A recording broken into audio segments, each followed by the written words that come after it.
Welcome learners, welcome to the introductory session on Sociology of India paper 1. It is a core paper. Sociology is a social science which attempts to explain and understand the behavior of human beings in society. Sociology developed as Western knowledge and later disseminates throughout the world. As per the uniqueness of the region, the indigenous sociological knowledge varies. During the British era, the subject of sociology along with social anthropology was introduced in India for the want of understanding the Indian social structure.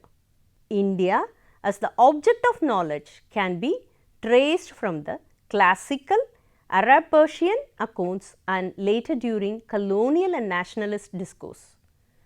Indian society's uniqueness can be understood from its cultural and religious context. India is a vast country that is inhabited by a huge population speaking many languages, professing many religions and having unique social stratification, that is caste system.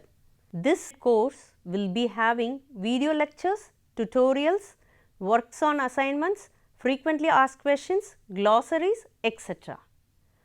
As the course is a part of BA degree program, the evaluation will be in tune with CBCS guidelines. Hope you will be enlightened with the knowledge about the Indian society by travelling with us in this course. Thank you.